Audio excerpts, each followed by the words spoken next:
Sabi ni Ma'am Finay, PRRD's love for our country is unmeasurable.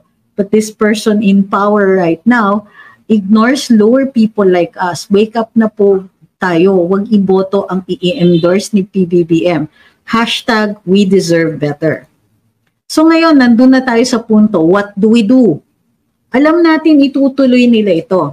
And by hook or by crook, syempre nakakahiya, no?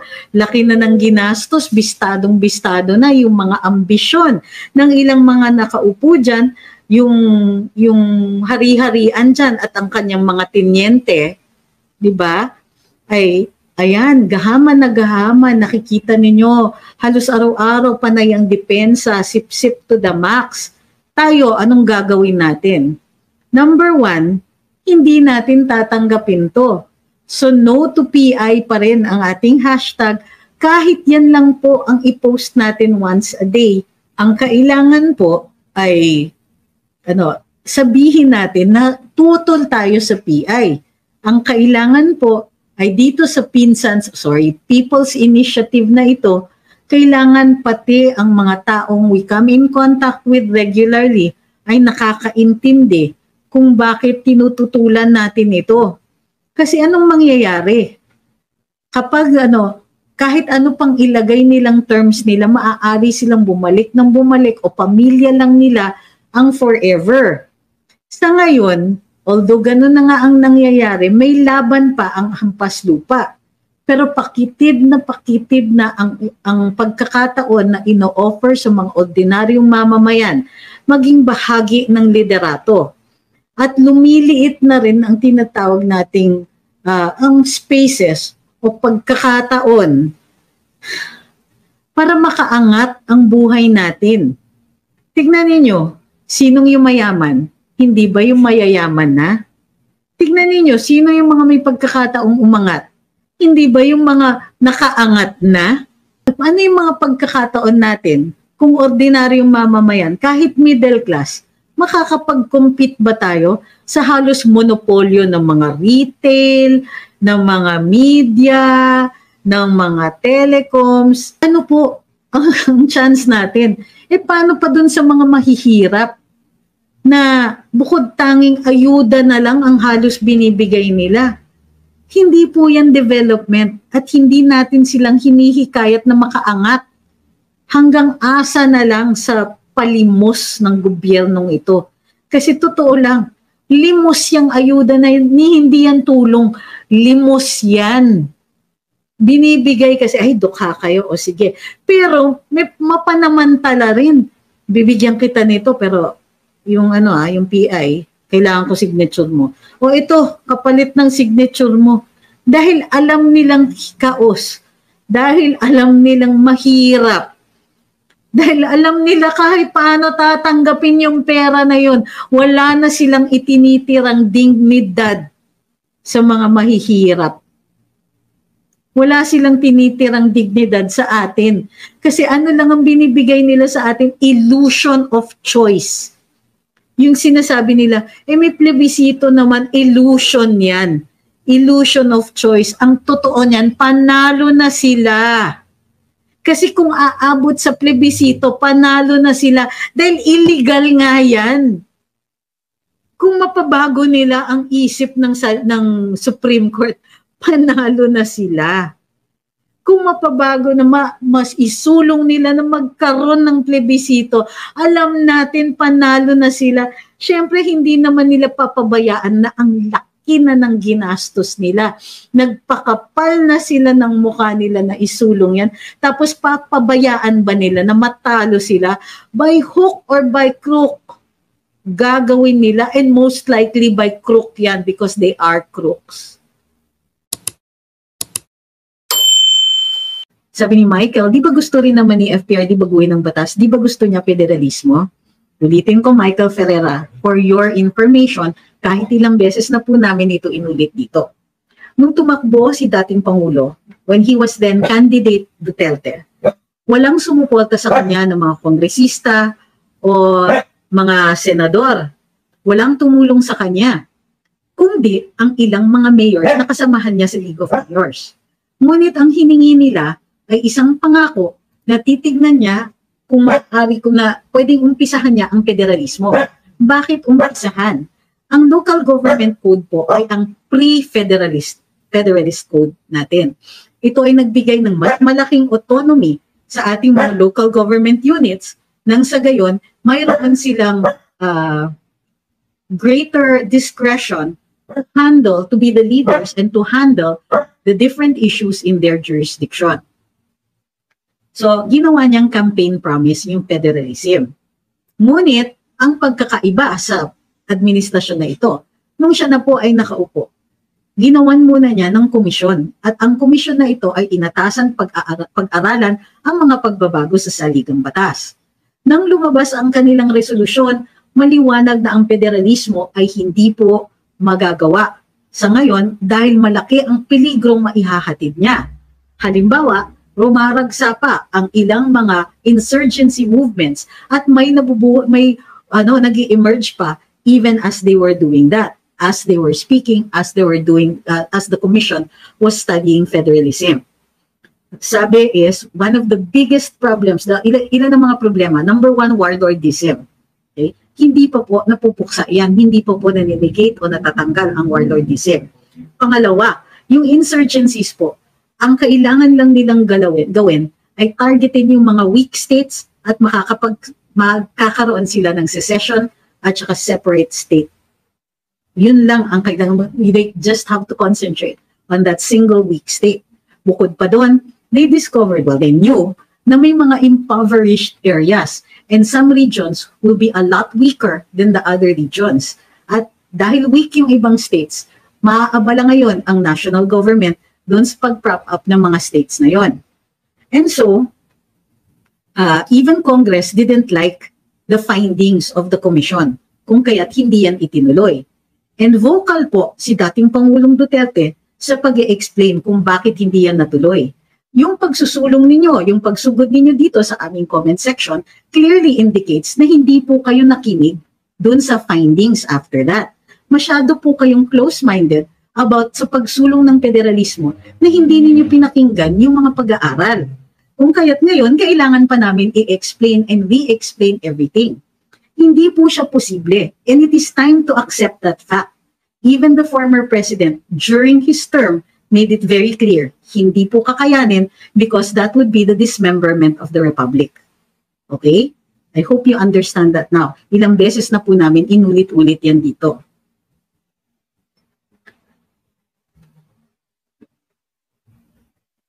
Sabi ni Moises, lahat naman ng nagiging presidente dito sa Pilipinas may kumukontra, nakasanayan na ng mga Pilipino. Mayroon nga, totoo naman, kasi bahagi yan sa ating karapatan. May karapatan tayo at kailangan bilang mga mabuting mamamayan, kailangan nating kumontra kapag nagkakamali ang liderato. Kung hindi, edi kasama tayo dun sa pagkakamali na yon. Pagka tumuloy-tuloy at irreparable yung pagkakamali na yon, tayo po ang may kasalanan dahil hinayaan natin. Pero ano yung pagkakaiba ng administrasyon na ito? Sila gusto nilang baguhin ang saligang batas out and out for ambition. At buti sana kung ambisyon ni Presidente Marcos, mukhang hindi. Mukhang hindi siya ang pasimuno. At least base dun sa mga naririnig natin dito.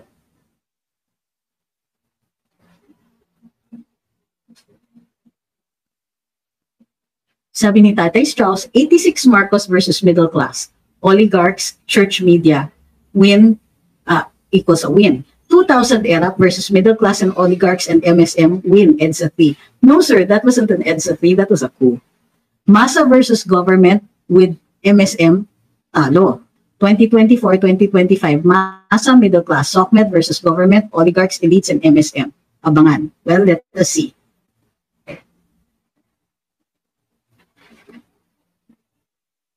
Sabi ni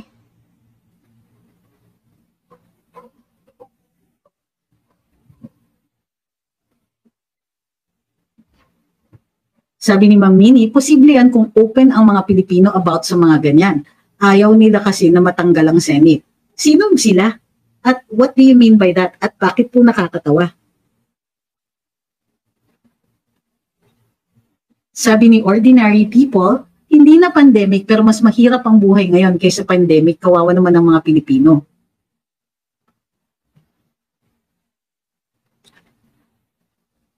Sabi ni Don't Be an Obedient.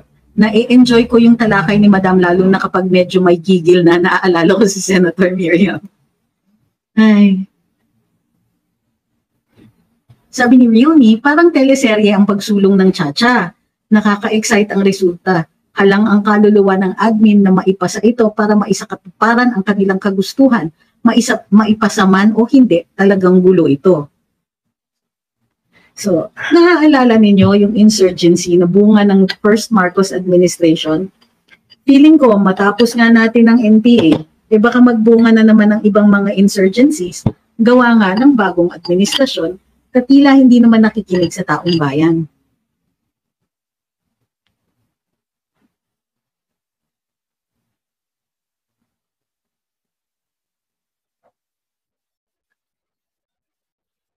Sabi ni Maria Leda Fuentes, it is true that BBM is the president, but only as chief of state, I guess head of state. But he is not the chief of government.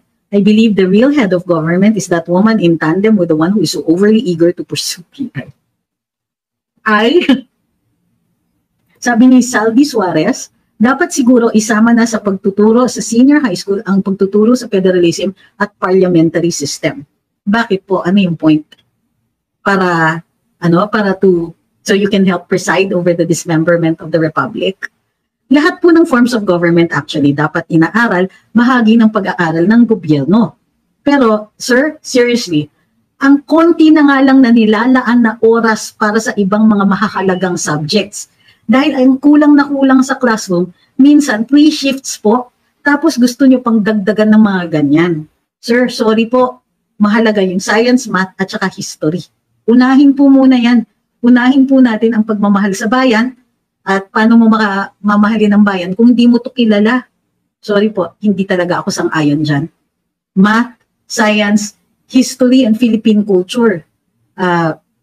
Languages, mas mahalaga po yun. Sa ngayon, hindi pa nga tayo umaabot dun sa standard na makakapag-compete ang ating mga mag-aaral sa ibang mga estudyante sa ibang bansa.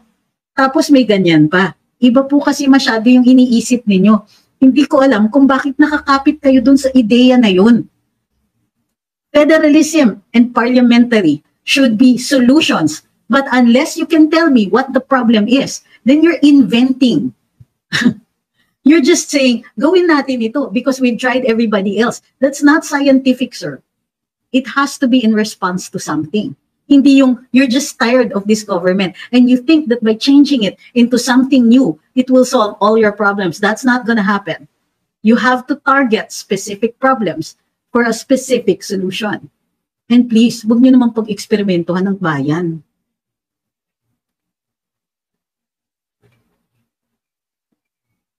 Sabi ni Keep Going King, sagot lang naman ng mga yan paragi. Ganun talaga, panapanahon lang yan at panahon nila ngayon. At tatanggapin natin yung ganun. Sabi ni Michael Ferreira, that's how PRD won, taking a chance on something new. Actually, no. What was new was that he actually made things work. What was new was that he actually tried to comply with his campaign promises. That was new. What was new was that he stuck to his policies and he did not try to benefit from them. That was new. Pero yung babaguhin mo yung curriculum, no. Hindi yan scientific, sir. I'm sorry.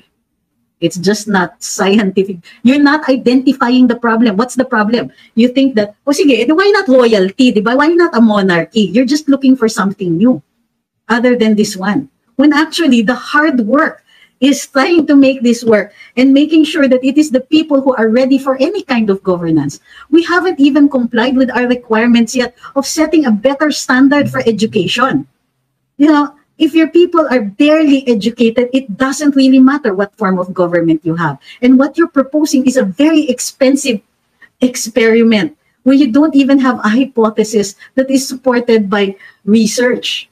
Wala eh. Sorry.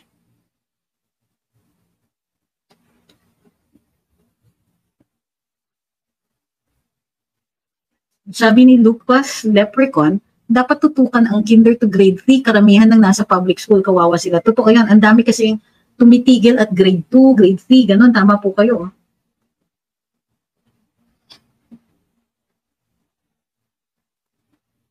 Sabi ni Tej, tsaka bakit fixated tayo sa pag-change ng form or composition of government? If di naman katiwa-tiwala nakaupo, wala din. Oo, paano mo makokontrol? Aber nga, di ba? Ang punto nga dito is yung mga taong nakaupo gusto nila forever sila. So babaguhin nila talaga. At ang masama niyan, they're making it look like they're giving you what you want when actually we are giving them what they want.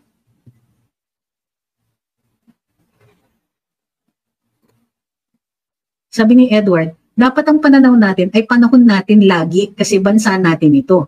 Hindi dapat hinahayaan natin sa kanila lang ang panahon na ito. Totoo yan. Sabi ni Realme, naaalala ko attorney sa araling panlipunan na subject namin, na-discuss ng teacher namin ang tungkol sa Chacha, BARM, Federalism, Parliament, grade 7 ako noon, kasagsagan ng Zamboanga Siege. Ouch! Bakit? May nag-all caps pa ba? Wala na naman ako nakitang all caps.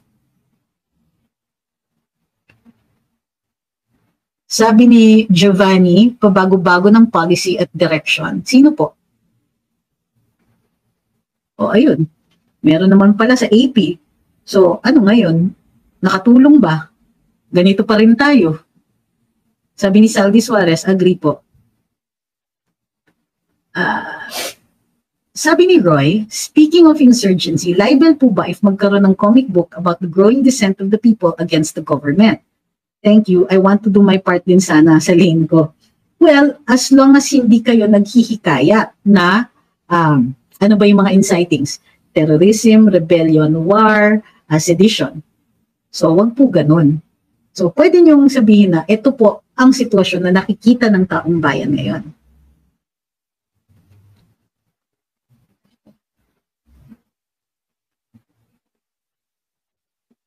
Sabi ni Sixth Sense, sabi ng airpot ko, baka daw magbabago, pero pati airpot ko dismayado na rin kay Bongbong. Sabi ni Manuel Cartagena, kawawa mga OFWs, kulang na kulang ang padala dahil sa sobrang mahal ng mga basic needs. Sabi ni Giovanni, sa amin ma'am, nagpapirma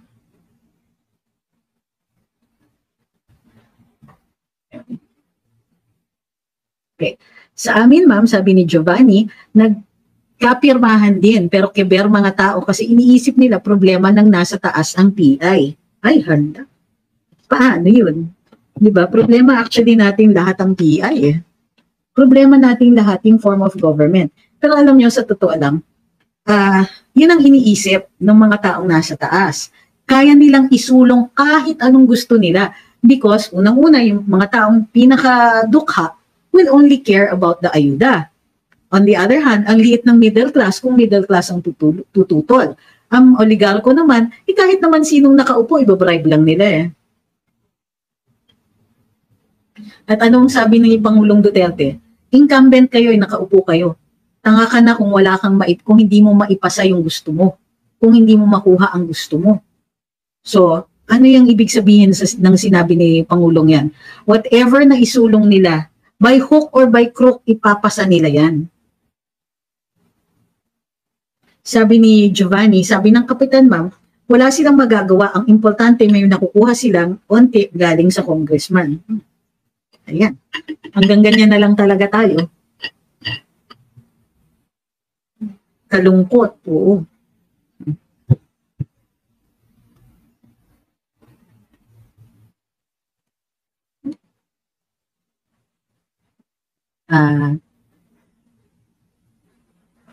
Sabi ni Ma'am Evelyn, paubos na yung hot sikwate nila. At pero tuloy-tuloy pa rin kami. Sabi ni Ma'am Fina, PRRD's love for our country is unmeasurable. But this person in power right now ignores lower people like us. Wake up na po tayo. Huwag iboto ang i-endorse ni PBBM. Hashtag we deserve better. So ngayon, nandun na tayo sa punto. What do we do? Alam natin itutuloy nila ito. And by hook or by crook, syempre nakakahiya, no? Laki na ng ginastos, bistadong-bistado na yung mga ambisyon ng ilang mga nakaupo dyan, yung hari-harian dyan at ang kanyang mga tinyente, di ba? Ay, ayan, gahaman na gahaman, nakikita ninyo, halos araw-araw panay ang depensa, sip-sip to the max. Tayo, anong gagawin natin? Number one, hindi natin tatanggapin to. So no to PI pa rin ang ating hashtag, Kahit yan lang po ang i-post natin once a day. Huwag naman everyday, no? Ano what I mean is wag naman yun lang yung ipopost nyo tapos wala na kayong ibang ipopost. Maki-question kayo, baka kayo maparusahan ng meta. So, ang kailangan po ay sabihin natin na tutol tayo sa PI. Ang kailangan po ay dito sa People's Initiative na ito, kailangan pati ang mga taong we come in contact with regularly ay nakakaintindi kung bakit tinututulan natin ito. Kasi anong mangyayari? Kapag kahit ano pang ilagay nilang terms nila, maaari silang bumalik o pamilya lang nila ang forever. Sa ngayon, although ganun na nga ang nangyayari, may laban pa ang hampas lupa. Pero pakitid na ang pagkakataon na ino-offer sa mga ordinaryong mamamayan maging bahagi ng liderato. At lumiliit na rin ang tinatawag nating ang spaces o pagkakataon para makaangat ang buhay natin. Tignan ninyo, sinong yung mayaman? Hindi ba yung mayayaman na? Tignan ninyo, sino yung mga may pagkakataong umangat? Hindi ba yung mga nakaangat na? Tignan ninyo, ano bang chance ng mga public school, tulad ko, public school, UP, para sorry, that's just a joke. Ano yung mga pagkakataon natin kung ordinaryong mamamayan, kahit middle class, makakapag-compete ba tayo sa halos monopolyo ng mga retail, ng mga media, ng mga telecoms, yung mga yan. Uy, thank you kay Lucian. Ano po ang chance natin? Paano pa dun sa mga mahihirap na bukod tanging ayuda na lang ang halos binibigay nila? Hindi po yan development at hindi natin silang hinihikayat na makaangat. Hanggang asa na lang sa palimos ng gobyernong ito. Kasi totoo lang, limos yung ayuda na yun, hindi yan tulong, limos yan. Binibigay kasi, ay dukha kayo, o sige. Pero may mapanamantala rin. Bibigyan kita nito, pero yung PI, kailangan ko signature mo. O ito, kapalit ng signature mo. Dahil alam nilang kaos, dahil alam nilang mahirap, dahil alam nila kahit paano tatanggapin yung pera na yun, wala na silang itinitirang dignidad sa mga mahihirap. Wala silang tinitirang dignidad sa atin. Kasi ano lang ang binibigay nila sa atin? Illusion of choice. Yung sinasabi nila, may plebisito naman, illusion yan. Illusion of choice. Ang totoo niyan, panalo na sila. Kasi kung aabot sa plebisito, panalo na sila. Dahil illegal nga yan. Kung mapabago nila ang isip ng Supreme Court, panalo na sila. Kung mapabago na mas isulong nila na magkaroon ng plebisito, alam natin panalo na sila. Siyempre, hindi naman nila papabayaan na ang laki na ng ginastos nila. Nagpakapal na sila ng mukha nila na isulong yan. Tapos papabayaan ba nila na matalo sila by hook or by crook? Gagawin nila, and most likely by crook yan because they are crooks.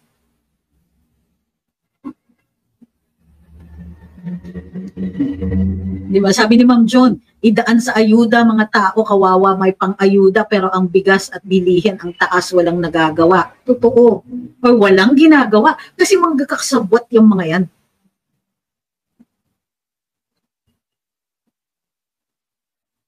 Sabi ni Ma'am Juliet, good evening. Sabi ni Georgina, nakakaawa na lang yung mga nasa ibaba na walang kaalaman sa nangyayari kaya sila ang puntirya ng mga swapang na nakaupo. Alam nila, sa konting barya, kaya na nilang paikutin. Sabi ni Ordinary People, grabe attorney, paano na yun? Yung mas mahirap pa sa mahirap. Yun sabi ni Ma'am Sofia, COVID pa ba? Lockdown pa ba? Ayuda forever. Totoo. Di nga ayuda, ilimus. Sabi ni Mamube, 5, yan ba ang bagong Pilipinas? Mahal ang bigas? In fact, nung tinanong ng ating Pangulo, hindi niya ma-explain. Alam niyo na hindi siya prepared na sumagot nung pag gumagano siya. Nag-iisip kasi siya.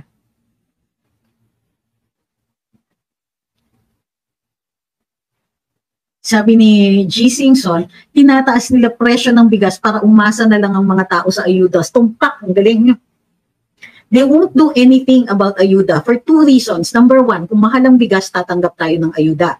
Number two, happy yung mga middlemen na mga kaibigan nila. Siyempre, mga campaign contributors yung mga yan. Sabi ni Bike, yung naiya nga, di maayos yung bansa pa kaya buweset. Gobyerno. Eto, gusto kong tanungin. Last topic bago tayo magsara. Kanina pa po, puro nag-i-insist na i-discuss yung naiya. Sabi, paano yung naiya na may surot? Sabi ni stylist. Bakit po problema? Magbabago nga ang magte-take over niyan. Kaya nga may surot, may daga or whatever yan. Dahil sa pamamalakad ng gobyerno. Hindi ba? Dahil sa pamamalakad ng liderato na ito. Naging issue ba ang ganyan nung panahon ni Sec Tugade? Tandaan niyo lang, meron bang daga, ipis o surot nung panahon ni Sec Tugade? May narinig ba tayo?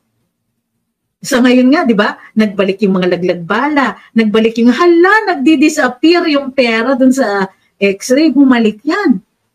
O paano? Ito, sabi ni Tony Amor, NFA sold rice at 25 per kilo to traders. Anak ng, paano nakuha ng NFA yan? Di binili din ng NFA. Anong ginamit ng NFA? Pera ng bayan para ibenta sa traders? Wow! Diyan tayo magalit.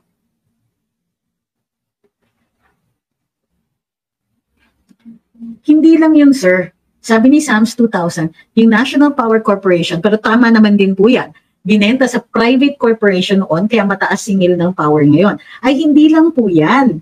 Sa ngayon kasi, inutos ng ating Pangulo na i-explore na ng Department of Energy ang renewables. Umpisang-umpisa pa lang, hinikayat na ni Secretary Popolotilla na ang Kongreso ay gumawa ng legal framework para doon.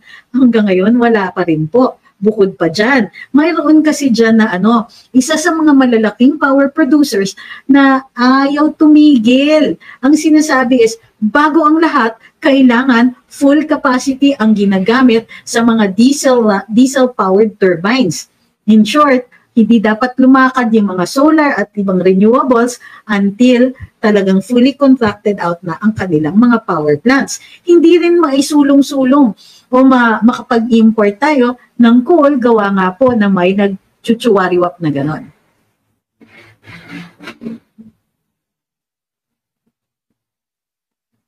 Sabi ni Ma'am Lisa, overflow yung mga insekto or rats from the HOR. Ang dami kasi nila, kaya umapaw na sa naiya. Oy. Sabi ni Ma'am Belia, sa madaling salita, demonyo sila. Ay naku ma'am, meron bang mas malala sa demonyo? Tingin ko nandun na kailangan na natin gumawa ng panibagong kategorya.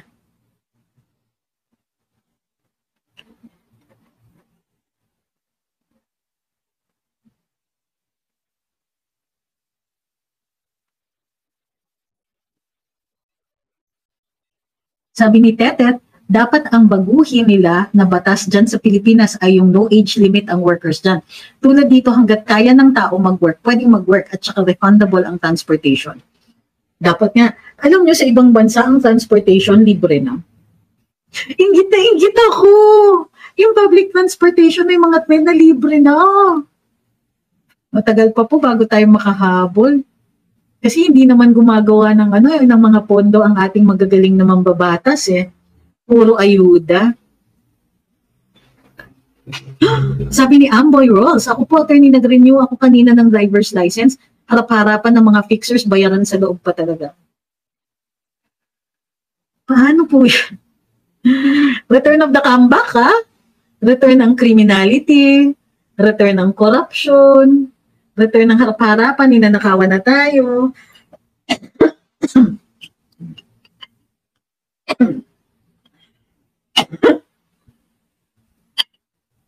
Sabi ni Wedelin, o nga po, tama kayo, ang mga program ng government natin na po-politicize.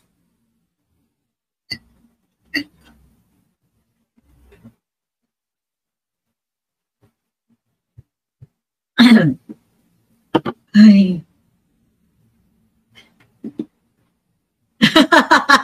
Sabi ni Ken Baksha, ang talino, grabe. Sa corruption, di naman po comeback, nag-renew lang po ng season. Grabe, sakit, pero super funny. Thank you. Thank you, napatawa mo ako. Ang galing. Oh my gosh. Sabi ni Tej the Gamer, binili ng NFA ng 23. Pinamil, dry, etc. Tapos binenta balik at 25 pesos. In short, NFA ang gumastos at ang trader ang kumita. Padalan mo nga ako ng link dun sa PM ng personal account ko. Basahin ko yan. Sabi ni at Keep Going King, they create circus na aliw naman ang masa. An arena for these politicians grandstanding. Sabi ni Stylist Macario, may hope pa ba ang Pilipinas? Ma'am, buhay pa tayo, may hope pa yan. So, marami pa tayong nakakaintindi at nakikilala natin yung ginagawa ng gobyerno natin sa atin. May hope, buhay pa yung mga Duterte.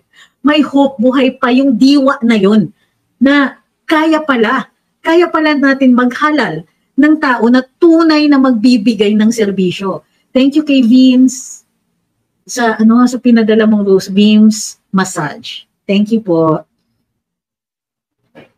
Sabi ni Deero, hi, I'm losing hope po to be honest. Tama ata si Sas, walang pakialam ang Pilipino. Then we will have to create that pakialam, di ba? That's our job. Ordinaryong mamamayan tayo para may kapasidad tayo na ipaabot ito sa ibang mga mamamayan. Para sa atin na ang only tool ay social media, gamitin natin ang social media. Nakikita niyo na po ba kung bakit natanggal ako sa mainstream? Kung bakit natanggal ako sa trad media? Kasi baka dumami yung mga taong maliliwanagan sa nangyayari sa ating gobyerno ngayon, sa ating bayan. They're trying to stop us from telling these stories, from illuminating the problem. So, then we must all do our part. Kahit na kunwari sa mga family reunions, kung kaya natin kahit mismong circle lang ng ating pamilya ay maliwanagan sa nangyayari, malaking bagay na po yan. Marami ang pupunta sa presinto para bumoto. Dito sa plebisito, and so on. Sabi ni Direl, I'm talking to my friends pero parang ayaw nila pag-usapan. Huwag mag-alala, hindi yan nasasayang. Dadating ang araw, makikita din nila. Dahil iba rin po yung iniintay nilang ebidensya niyan. And totoo naman po, marami sa mga Pilipino na ayaw nilang pag-usapan ang liderato. Kasi para sa kanila, pang sarili na lang natin iangat natin, wag na tayong makialam, wag na tayong makibaka. Wala po tayong masyadong magagawa dyan kung di sabihin sa kanila, one of these days, kayo po ang ma-oppress. At paano namin kayo tutulungan kung hindi kayo nakikinig ngayon? Sabi ni Roy Ross, bumalik din po ang heinous crimes. Feeling ko di na lang nila sinasabi na addict yung mga gumawa. Aray. Sabi ni Ferdy, hindi daw pwede magtagal sa NFA warehouse yung bigas kaya binigay sa traders. Di ba may Kadiwa stores naman? Opo. At mauubos yan kung ibebenta at 25 pesos per kilo. Diyos ko, wala pang isang araw, ubos yan. Sabi ni Ma'am John, labanan natin with the truth. Labanan natin gamit ang katotohanan. Kasi president ngayon puro travel all around the world. Totoo yan.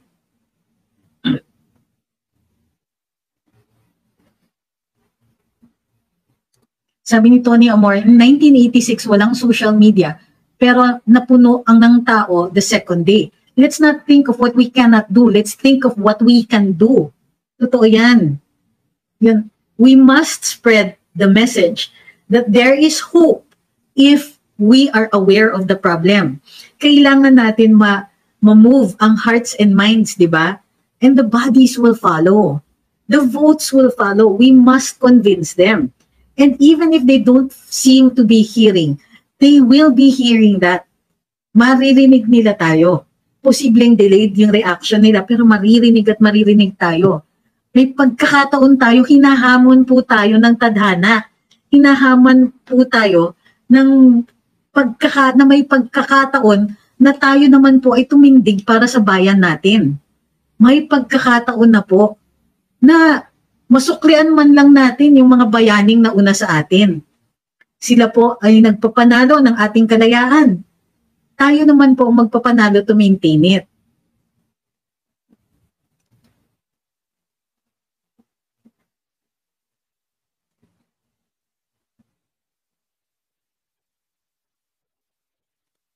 Sabi ni Ma'am Bicolanong makulit, sana po maulanan ka po para mas dumami. Nakakatulad yung may puso para sa mga mahihirap. Opo. Hindi naman po. Pero sana dumami yung mga taong pwedeng mag-convince. Paano po tayo dadami? Dadami tayo if we just convince 1 or 2 people who can convince 1 or 2 people. Ganun po ang ginawa ng mga katipunero. Sabi ni Seiya, Michael, hinahamon tayo ni Tamba, kaya gumising na tayo. Alam nyo, wag rin po natin kakalimutan yung power ng pagdarasal para dun sa mga nagdadasal pa. Ayoko naman pong ma-offend yung mga hindi po naniniwala. Gayon pa man, sa lahat po na nagdadasal, wag po natin kalimutan na may power din po ang prayers natin. Kahit ano po ang paniniwala ninyo, kahit ano sinasabi ko sa inyo, kailangan din po tayo manalangin, kailangan din po tayong huwag manahimik. Kung like and share lang po ang magagawa, like and share na po tayo. Kung subscribe, mas maigi po kasi lalabas sa news feeds ninyo at lalabas din po sa news feeds ng mga kaibigan ninyo.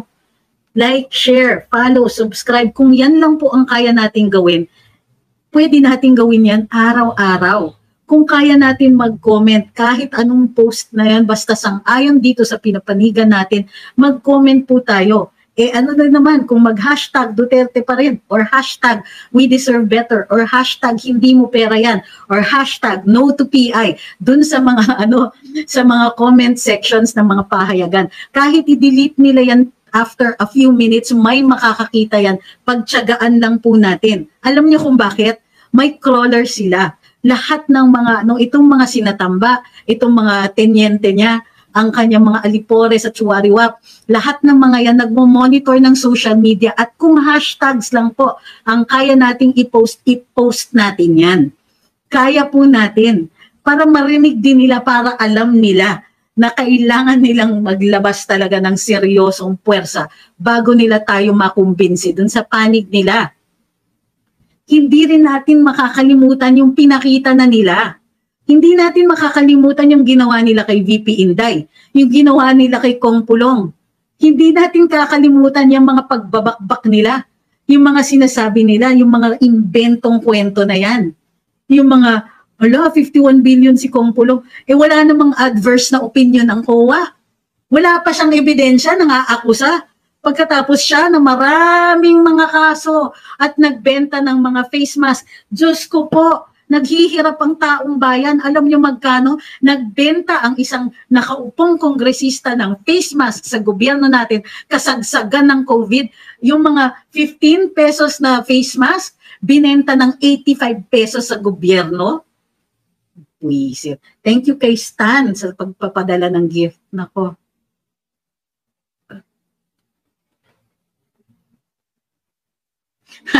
Sabi ni Grace, most of the Ensaymada vloggers nag-join ako with the hashtag BBM resign. Na-block ako. Maganda po yun. Asarin na rin lang natin. Asara na ba? O di sige. Kung yun lang po ay kinaaasara nila, then go. By all means. Go. Kung pwede yung mga ganon, why not? Kung ilalagay lang natin sa mga walls natin, why not? Every little bit counts. Yung akala ninyo maliit na bagay yan, hindi po. Minomonitor po nila yan at kung maraming nakalagay na ganyan, baka sakaling magdalawang isip ang mga yan. At kung hindi man, maraming makakakita at ayan, tail ng aking cat. Hello. At kung sakasakali man, baka may ibang taong makakita at sabihin, teka, tama yun. Tama yun, sobra na. Hindi na po maganda ang mga pangyayari. Baka may ma-convince.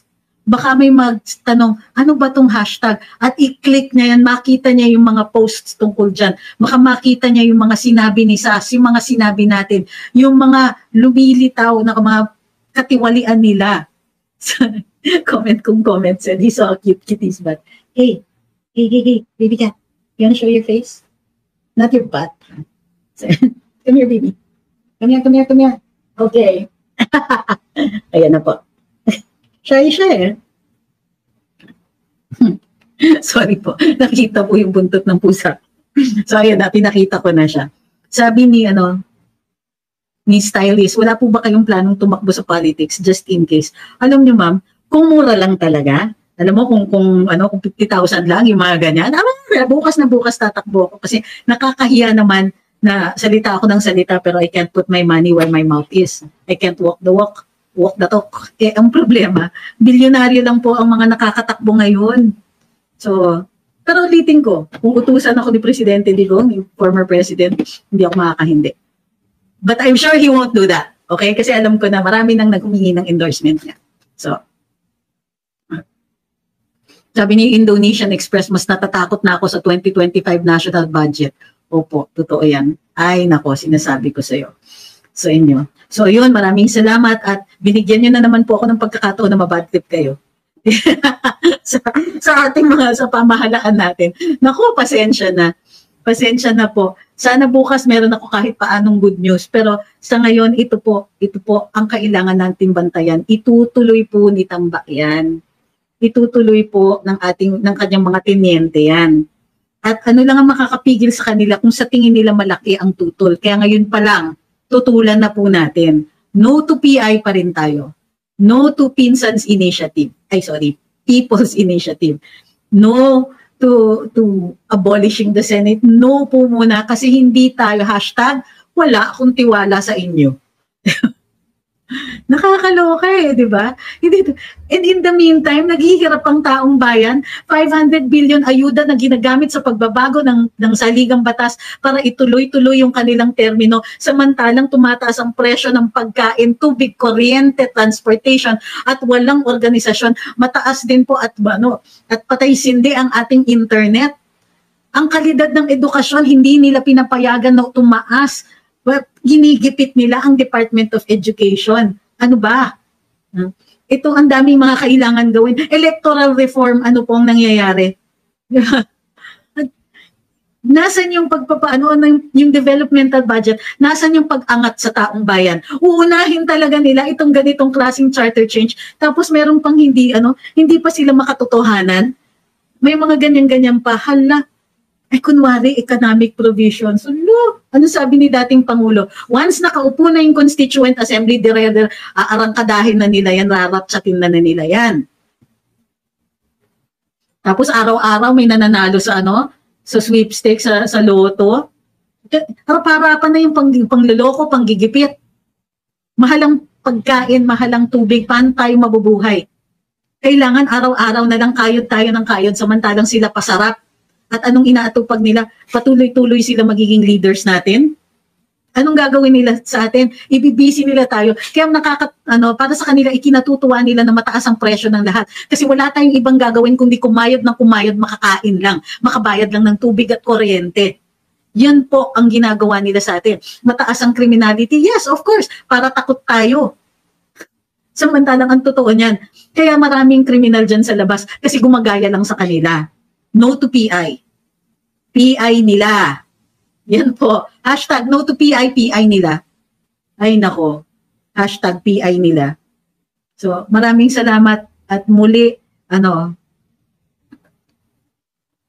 yun sabi ni Ma'am June, tambalos-los, namimigay ayuda, need my camera. Oo nga Maraming salamat po and kita-kits tayo uli bukas para sabay-sabay na naman tayong bandwidth. Sorry, pero maghahanap talaga ako ng i-good news natin. Malamang sa private sector manggagaling ang good news, pero gayon pa man, maraming salamat sa inyo. Maraming salamat sa inyong pakikibaka sa bayan. Maraming salamat sa inyong pagmamahal sa bayan. Maraming salamat at pinagbibigyan niyo ako araw-araw. Thank you very much. Sabi ni user, tinatakot daw ni Lisa ang AFP kung makitang di loyal, ginagawang floating ang posisyon. Well, may hangganan ng lahat. Maraming salamat. See you all tomorrow. Good night.